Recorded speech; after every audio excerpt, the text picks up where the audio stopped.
Welcome back. This will be part 4 in the character texture tutorial series. So last video we talked about how to bake those additional maps so that way we can use smart materials and any other kind of generators that Substance Painter has. And we also changed the environment map to more closely resemble the way the environment in Maya looks. Now we're ready to start blocking out some of the base materials. So I want this to be, not necessarily a realistically human looking character, although my proportions are pretty realistic. I have a little bit larger hands, so a little bit more stylized facial features. So I am going to do more stylized textures, but still have a lot of interesting detail that we can build. So we're going to block it out in this tutorial series, and we're going to start with some basic materials. So let's just throw an overall material on this. Perhaps that is some kind of skin, and in the basic materials we have a lot of basic skin. They have different names to them. Forehead skin. Let's go over here to this one. It says human neck skin. Let's just try one. Let's see, human shin skin, wrist skin. So there's a lot of variety here, and it's nice because the skin pores on different areas of the body will look different and have larger or smaller variations to them if it's on the face versus the arms or whatnot. So let's just try to put neck skin. We'll try that. So I'm going to drag that material, it's a base material, into my layers panel above layer 1. Let that add that detail to it. And the skin is just going to be too large of a pattern right now. But right now that's applied to everything. So what we're going to talk about in this video is how to add mask so that this material is only going to affect certain areas of the model. So the head, the neck up, and then the arms are the only areas of skin that's going to be visible on this character. With this material, and it creates a new layer for that, let's increase the scale. So let's try something like 4. Okay, that's getting a little better. It's really bumpy. Let's do something more like 6, 12. Keep increasing this till those bumps are much smaller. Maybe we'll do this for the arms. Okay. 14, 20. Oh, type it back in here. 20. Actually, 100 look pretty good, so we'll try 50. 60, maybe even smaller. So we're gonna do like, let's try 80. That looks all right. Could be a little smaller pores and whatnot on there, so maybe we'll keep cranking it up. 110. There we go. That looks all right. How does it look on the face? Looks pretty good on the face. They're a little large, but that's all right on there. I don't really want a completely realistic skin tone. And what I'm going to do is I want this to be kind of several different varieties of a character. So we're just going to add a little bit of a color to some of this as well. Maybe we'll do a little bit of a blue hue. And I'm going to leave this parameter open, this color open, so that way each new variety I can, maybe we'll add a little bit of a gray to it, a little more gray. There you go, that looks pretty good. So that way we can have a blue version, a red, an orange, a green, so that we can have kind of varieties of this character as well. All right, so the next thing we want to do is add mask so that this material layer only affects certain areas of the body.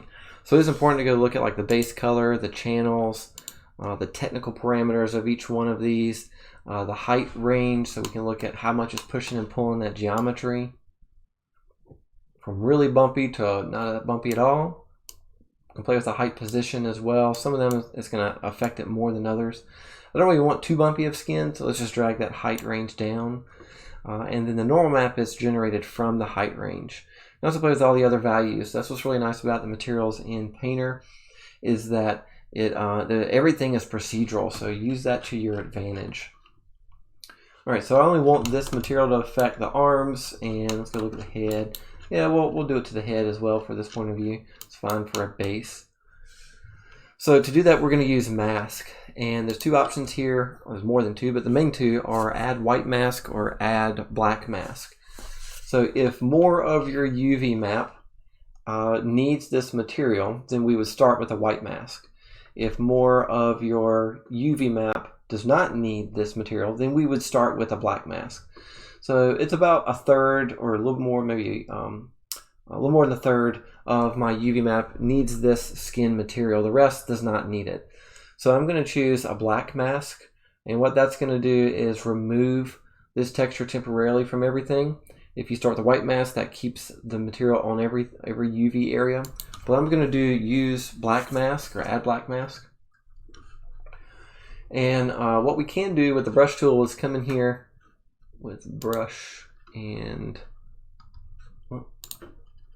come back in here to the face and paint the areas back on that we want. Okay. So we can make this entire area skin, but what that accidentally did was painted my eyeballs as well. And the reason for that is because if I go down to my brush, there is tangent wrap for the alignment and object for size space. So if I look at my UV map, these two default settings are meant for you to paint in 3D. But what this does is it changes the brush size in the UV editor. And it also says, well, if you scroll over the facial feature right there and there's an eyeball underneath that in the 3D view, it's going to think I want to paint this skin detail on both of those surfaces. So that's not really what I want to do this time.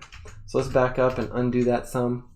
Instead, if I remember painting in the 2D UV view, then I'm going to change the alignment to UV, and I'm going to change the size space from object to texture. So with this method, it's not going to change my brush size in the UV view. It's going to keep it consistent, and it's not going to overlap as much, other than if I get pretty close to a corner, it may overlap some. So now if I overlap those eyes while drawing in the 2D view, it's not going to accidentally paint the eyeball geometry, which is right here. So that's a much more effective tool for painting in the 2D view. So we can also, let's go find, if I can find it. Not seeing it now.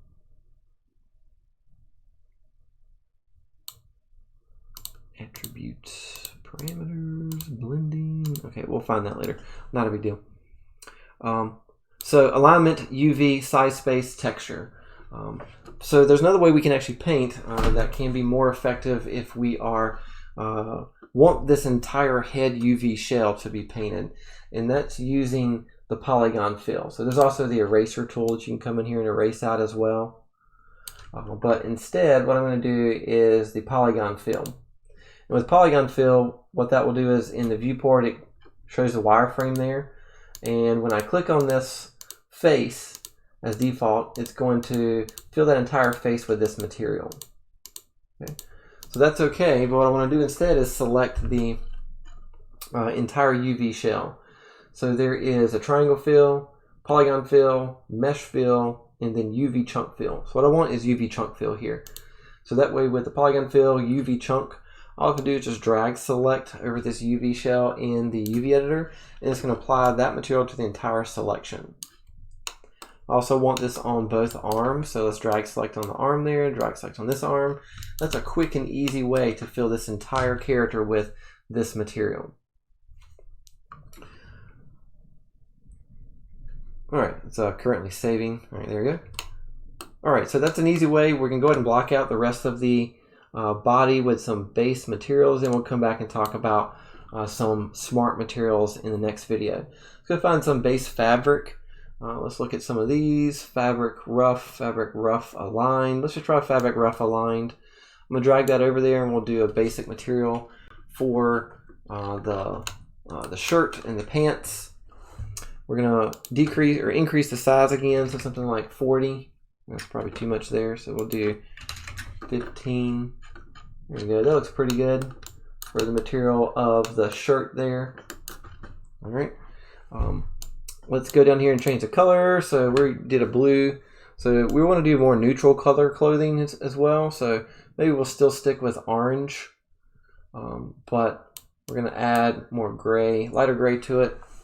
Maybe a little color. That can always be changed later. Once again, go take a look at the normal or technical parameters here. We can increase that height range. Don't think it's going to do a lot with this material. Oh, it is, yeah. So there we can see that pattern a little more. Maybe I do want a little bit more there. That looks pretty good. So the idea is use the base materials or go even to Substance Share and find some default materials that someone else has created, but you can always make changes to those as well. So we just want this on the shirt, so let's do a black mask again. Polygon fill, UV chunk fill, and go add this to the shirt. There you go. So as long as you UV map your character so that you can tell what chunks are meant to be textured together, then it's pretty quick and easy to block out your textures. So we have a couple of the areas we want to build. We'll find a different material. Fabric soft denim suit. Yeah, let's do a denim. That's fine. What about this denim one? Soft denim. I don't know. Let's just do regular denim. I'm going to drag that on top. This will be just for the pants.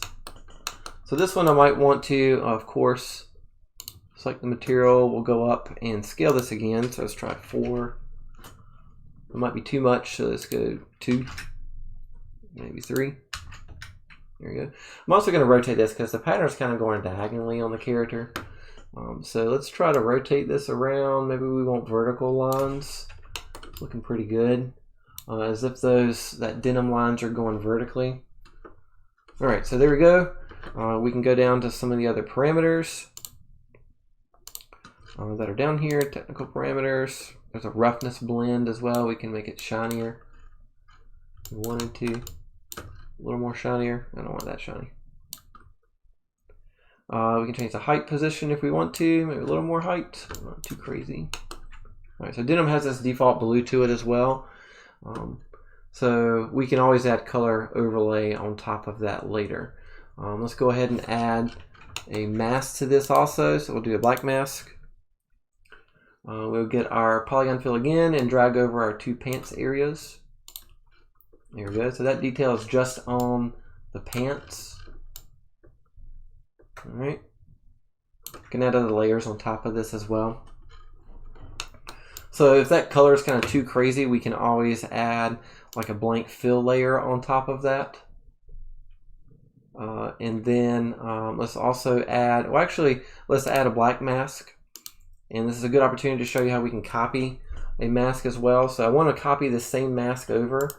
If I right click and choose copy mask, and then with my blank fill layer, or not blank, it has a gray value to it, we can right click and choose paste into mask. So this second layer is only going to affect that part of the pants as well. So now I can come in here and with that color I can knock down that color of that blue more. Gray. Still have a little bit of blue in there. There you go. So it's not as blue. We do want kind of a neutral color to it. Kind of match the tone of the color gray value of the shirt.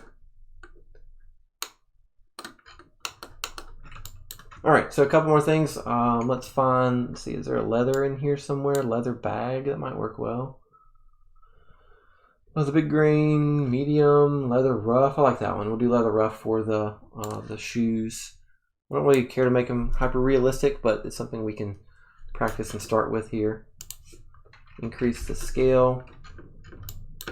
Looks pretty good as a starting point. And then let's do a mask again, black mask. Polygon fill and add our pants or foot area as well. Here you go, good starting point. We can come back and some materials will have a color node to it as well. We just want it darker. Maybe we'll add more gray to it as well. There you go, that looks pretty good. So last things, a couple of them we can't really see, which is the inside of the eyes and the skin, and then the inside of the mouth. We can make a very similar kind of skin tone color for that as well. Human belly, there's a mouth one, right? Human mouth skin. There we go. So let's add that to on top of everything. We want a much smaller, so let's go back up to 120. So much smaller size to that. Let's make this a much darker red. There you go. We'll add some gray to it as well, but much darker red for like the inside of the mouth. Okay, and then we want a black mask, and then with our polygon fill, We want to add our inside of our mouth and inside of our eyes as well. So inside of eyes are going to be pretty difficult to see, but if we get really close, they are in there, inside the eyes. All right, so then we can build like a basic reflective surface, like this plastic gloss for the eyes, and then start texturing on other layers for the pupil and iris as well. So let's drag this plastic gloss in here. It's a pretty good one for the eyes. Just gonna get in there. Yep. Okay, I'll go up to the top. There we go. So we definitely don't want it to be blue, so we can just knock that back to white. A little bit of gray, a little bit of blue to it, not completely white. So we can play with the roughness of it as well. So you see how the glass or the eye is much smoother than the rest of the body. So let's do add black mask. And with our polyfill, we're going to add it to our eyes here. There we go. So then back on the material, we can increase the metallic. We don't want it to be window or excuse me, glass type of metallic, but we do want the eyes to be pretty reflective because of how wet they are. And then we want the roughness to be lower as well. So we're going to play around with that. So that way that reflects it like what our eyes would be. So default, our eyes will be the most reflective thing on the body. One thing you will notice as I built the Bake additional mesh maps, the ambient occlusion, because this eyeball is the same as that on the UV map, is not going to display this one correctly. When we export these out, we just won't export the ambient occlusion map, and that won't show up on the texture. So for this occasion, we're just going to look at one eye because I know the same eye is going to be textured the same way. All right, so that's how we can block out with base materials, putting mask on everything using polygon UV chunk fill for the entire character. I'll wrap up this video. Next video, we'll come back and talk about smart materials and then adding more detail with the textures.